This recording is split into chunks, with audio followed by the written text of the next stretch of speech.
You. Are you alive? When I returned home for the first time in a year, there was my 5-year-old niece sleeping in the garden on a cardboard. I was puzzled by this strange sight.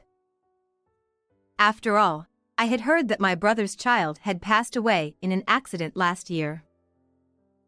Moreover, wearing tattered clothes and looking emaciated, she was completely different from the way I remembered her. Where's your dad? Daddy went somewhere with a new mommy. My niece looked up at me with a frightened, mournful expression. Anyway, I can't let this child stay here. I immediately took my niece and left my parents' house. My family has been running a food manufacturing business since my grandfather's generation. We owned offices and factories, and I think we were a reasonably wealthy family in the local area.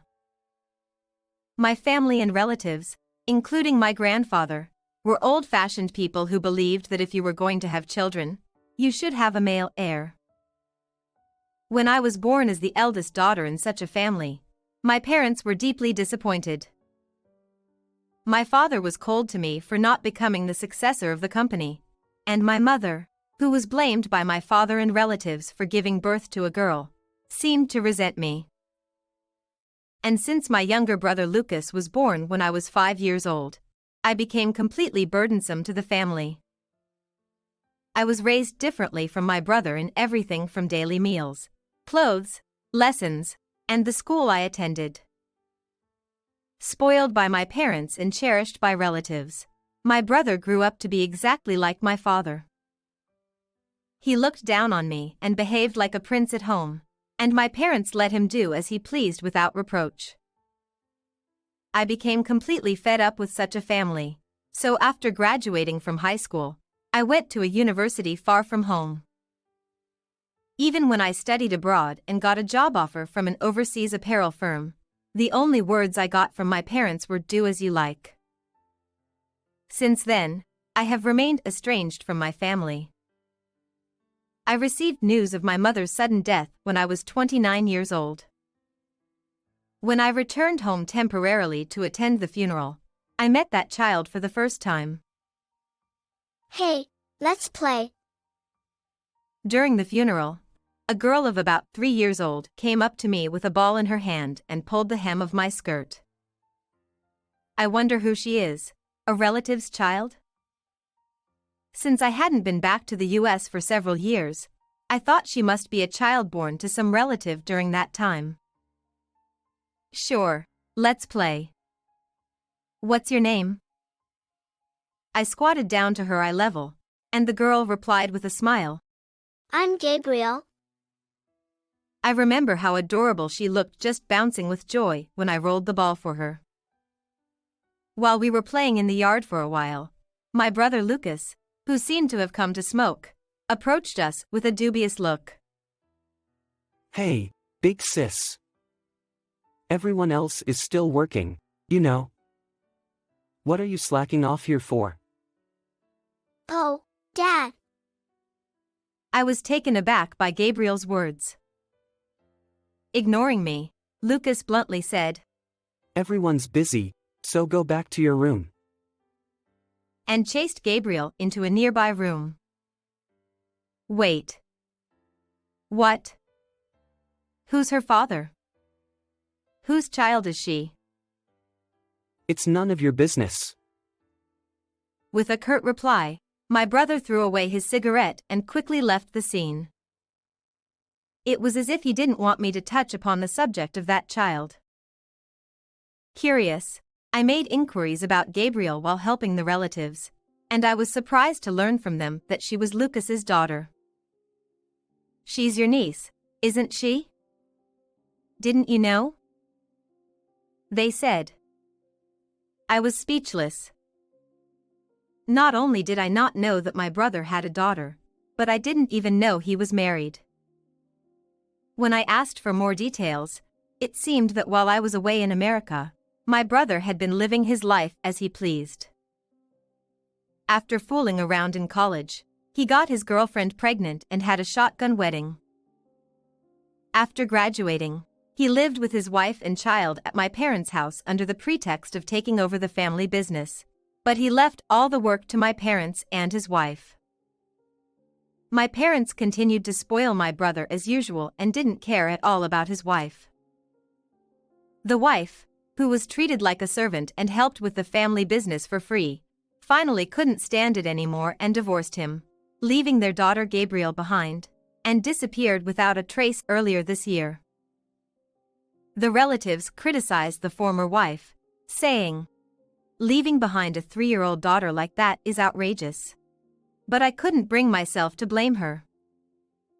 If you've grown up normally, you wouldn't be able to endure living with parents who favored their eldest son and a brother who acted like a king, even for a few days.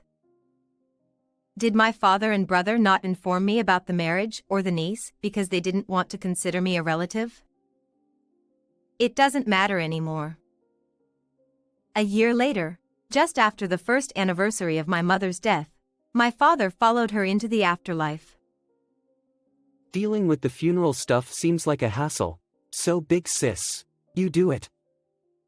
You're the eldest daughter. When I received such a message from my brother, I couldn't help but feel angry.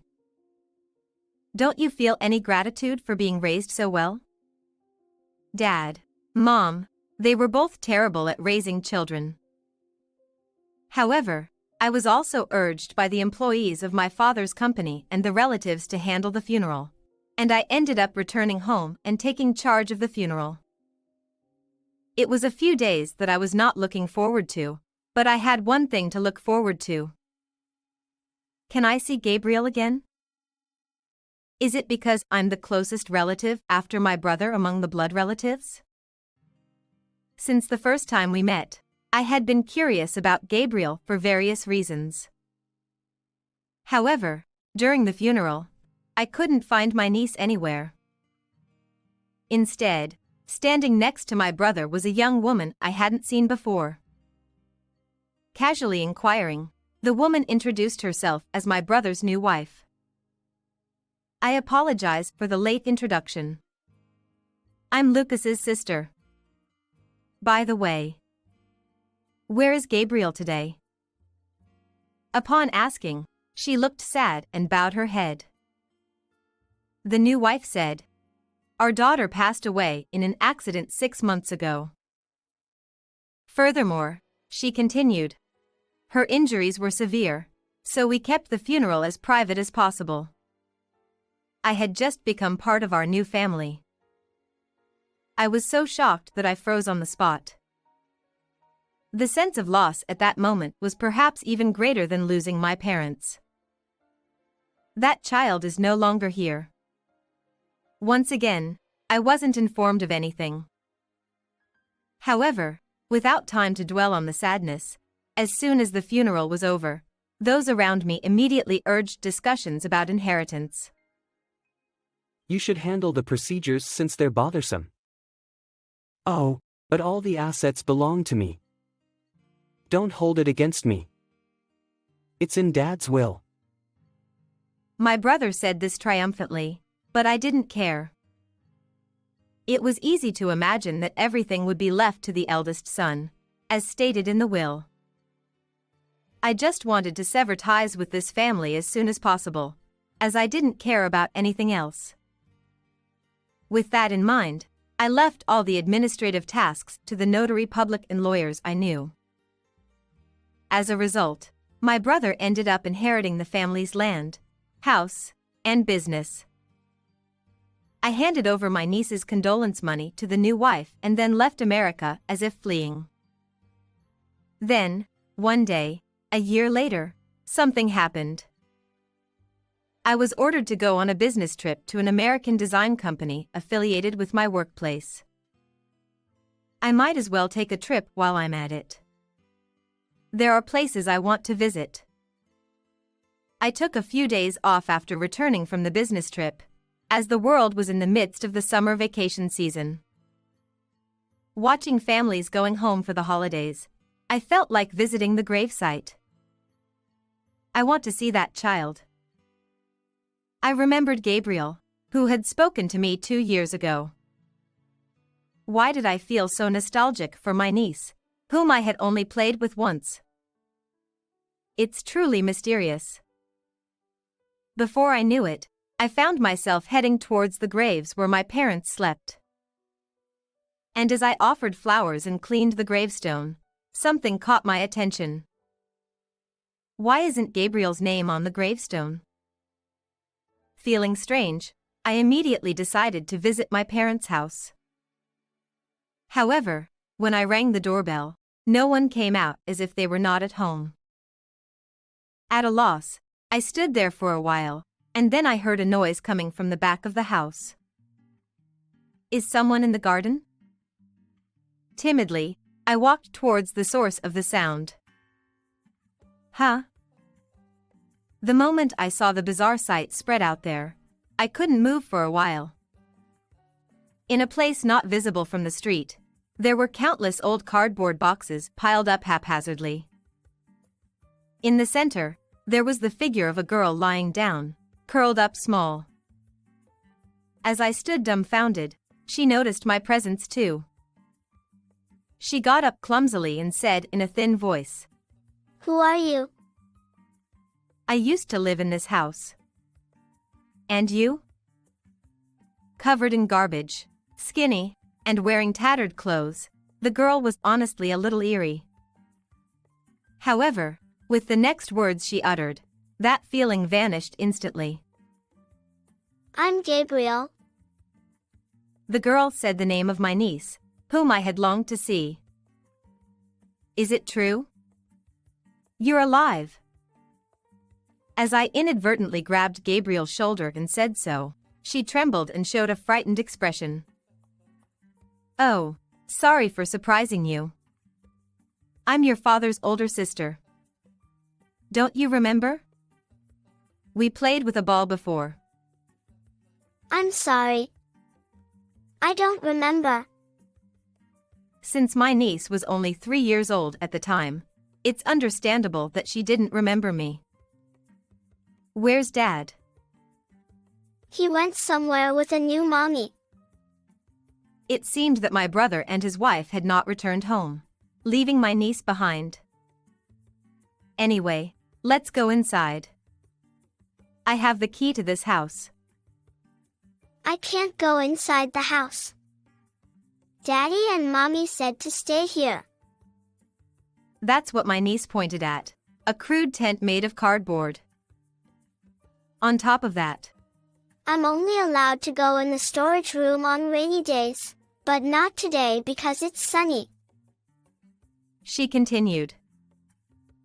I didn't know the details, but I understood that it was not a normal situation. It's not good to let this child stay here. Intuitively thinking so, I picked up my niece and ran away without thinking about the consequences. From there, I took Gabriel to the weekly apartment I was renting while staying in America. I fed her, bathed her, and dressed her in new clothes I bought on my way back, and it was then that I finally realized what I had done. I took the child without permission from the guardian. I might be reported. As I thought about such things, Gabriel began to cry. Oh, I see. It must be scary to suddenly have someone you don't know doing all sorts of things to you. I'm sorry. No, it's not that. The food is delicious. The bath is warm. This place is like heaven. And Thank you, Auntie. with a relieved expression, my niece said so. I heard that she hadn't had a decent meal or bath for a long time. Where did my brother go? Why is Gabriel living in such a place? There were so many things I wanted to know. I couldn't get any useful information even when I asked my 5-year-old niece. I tried to contact my brother many times, and finally, 2 days after protecting Gabriel, I was able to get through to him. Finally. Where are you leaving your own child? Ha! Don't suddenly yell at me. You're annoying. Hey, She was with you, wasn't she? It's perfect. From now on, you're going to take care of Gabriel. Lucas showed no signs of remorse and, on the contrary, said something outrageous. Huh? What are you saying? Wasn't that child supposed to be dead? Did I say that? But it's not my fault. My current wife said she doesn't want other people's children. I was in trouble too. The current wife he mentioned is undoubtedly the second wife I met a year ago. She had sincerely conveyed her regret that my niece had passed away, but now she's saying she doesn't want her. I couldn't believe it. I don't know where the ex-wife went, and neither of my parents is here. Feel free to adopt her if you want. It's a hassle. While I was confused, my brother simply said that and hung up the phone. I tried to contact him again, but it seemed that he had turned off his phone. The next day, I also went to my brother's company, but I couldn't get through to him. Nevertheless, I wanted to know the details, so I tried to contact relatives and company employees one after another. Then, I was able to get in touch with a former employee who used to work under my father and learned about my brother and niece's situation. My brother officially became the manager of the company when my father fell ill, but he brought the company to the brink of bankruptcy in less than half a year. He didn't learn anything about managing a business and just lounged around in the president's chair, so it's natural. The second wife is the daughter of the president of a company with whom my father had a long-standing relationship, and since she hadn't been very fortunate in finding a good match, the parents introduced them to each other. The president on the other side said, "Let's merge our companies if you have a daughter and a child," and my father and brother agreed without hesitation. Moreover, as a ridiculous bonus for agreeing to the merger, if they agreed to the merger, they would help with the financial management of my brother's company and even shoulder his debts. My greedy father and brother jumped at the chance. The formal procedure was planned to be carried out when they had a child between them. After that, I stopped seeing my niece around the house. That was how it ended, and anger welled up inside me. Don't you find it strange that the president's daughter suddenly disappeared from the house? Since there were frequent comings and goings of employees between the company and my parents' house, it's hard to believe that no one knew about my niece. I was just an employee and could only follow the wishes of the presidents. Besides, I've already retired. The former employee's excuses seemed somewhat lame. And when I was told to take care of her, I almost shouted.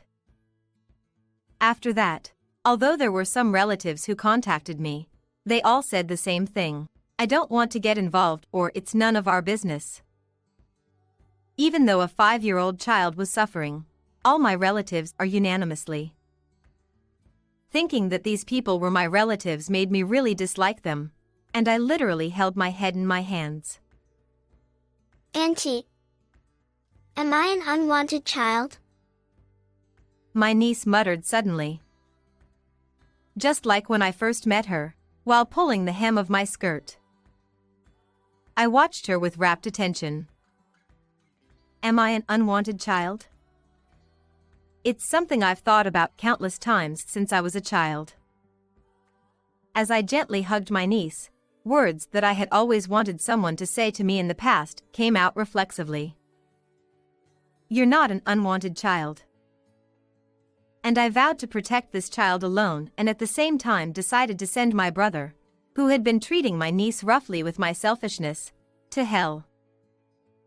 Immediately afterward, I contacted the judicial scrivener and lawyer who had helped me with the inheritance of my father. I'm glad I went through the procedures just in case. When I requested with a smile, both of them kindly agreed to help me. Everything was ready 2 weeks later. Then, my brother, who realized the seriousness of the matter, sent furious calls and messages like a demon. I only replied, "I'll explain it to you. So come to the company," and with the lawyer, headed to the conference room of my brother's company, where my brother and his wife were already waiting. Furious. Hey, you damn sister. Why is our parents' house up for sale? What do you mean selling the car and the factory? According to my brother and his wife, a bailiff suddenly came to their house this morning and told them to vacate their home. It's all written in the documents that were sent to you by the court. My brother, who was about to grab me and attack, I responded calmly. Most likely, he ignored the contents of the certified mail and just threw it away. It's what the court decided. Since we agreed, you have to pay what you owe. I didn't agree to anything. Besides, I don't remember you asking me for money. Why do I have to explain what was written in the documents again? A year ago, didn't you take all of Dad's inheritance? That was actually not allowed. So I used my rights to file a complaint. Yes, a year ago, when I went through the inheritance procedures, I also filed a complaint called an infringement of the reserved portion. A right to demand fair distribution against a will that unfairly distributes inheritance to specific individuals. At that time, I had intended to abandon all the inheritance because I wanted to sever ties with my family. However, the judicial scrivener explained this right to me and said, "Stop panicking, because they'll always protect you when something happens," he said. And so, I am truly grateful to the judicial scrivener who recommended me to apply at that time. The inheritance my brother received amounted to $2 million, including my parents' savings, money from selling cars, and the value of land and buildings. I claimed my reserved portion of $1 million. Originally, inheritance should be shared among all heirs. So, you should have split my inheritance in half at that time. Using gentle words that even a primary school child could understand, I explained, but my brother remained angry. Dad's will said all the property would be inherited by me. So you have no rights. That will was determined to violate my rights. In other words, the will is not valid. What's that? You never said anything about it at that time. The certified mail should have arrived from the judicial scrivener. You're at fault for only looking at documents that suit you, aren't you? I didn't know anything about being claimed. In the world of adults, not knowing is not an excuse. Even though he's the president, it seemed he didn't know such things. Thank you for leaving me alone for a year. Thanks to you, I was able to be ignored for my claim, and now I can bring it to court. While calmly lining up my words, which seemed to irritate my brother, he clicked his tongue and glared at me resentfully.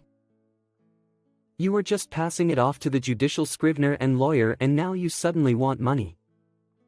You're a sneaky woman.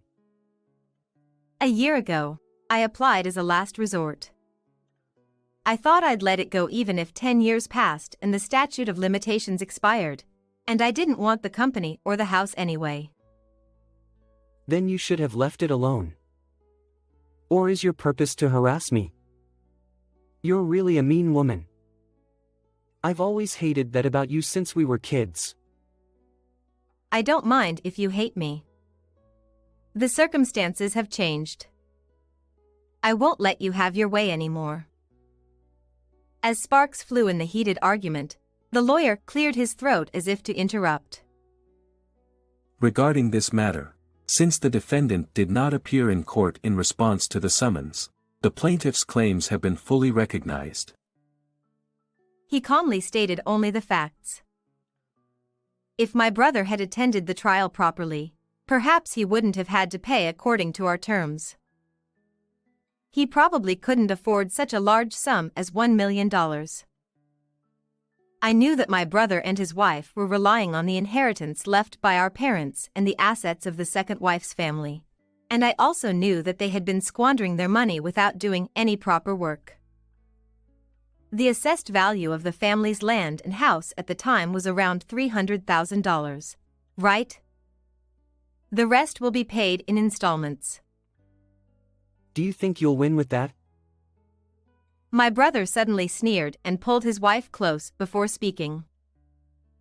If we have a child together, our company will merge with her family's. Then it'll be easy to come up with $1 million. We're still young, and we can have a child right away. He added, and they both laughed triumphantly. What about the child? What will happen to Gabriel? I didn't expect a reasonable answer, but I asked anyway. I don't want a child conceived with a stranger. Besides, as a woman, she won't be an heir, and I have no obligation to raise her. The first to respond was the second wife. Her expression was filled with malice, completely different from what I saw at the funeral. I felt a little scared of her duality. If a legitimate heir is born between us, we don't need her. If you don't take her, she'll just go to an institution. This was the reaction I expected. I said, "Is that so?" with apparent disinterest, then took out my phone. By the way, your father seems really angry about my niece. Is everything okay? I said to the second wife, pointing my phone at her, showing the furious face of a man. The two of them, upon seeing the image, visibly changed their expressions. And for good reason, because the man in the image was the second wife's father. The father, glaring at my brother. I never heard anything about a child. If what Lucas's sister said is true, it makes me doubt you guys' character. He quietly stated. Then, he turned to the second wife and shouted. I never raised a heartless person who would mistreat a young child like that. Why? How? It seemed my brother didn't expect me to contact the second wife's father, and the couple began to tremble. It's impossible not to make arrangements when you think about it normally. Not only did my brother have a child with his ex-wife, but he also never mentioned my existence to the second wife's parents. If he seriously thought he could keep it hidden, it was incredibly naive. The father said, A man who would abandon his own child for money is not needed in our family. There will be no talk of a merger, and my daughter will be disowned. And he hung up the phone.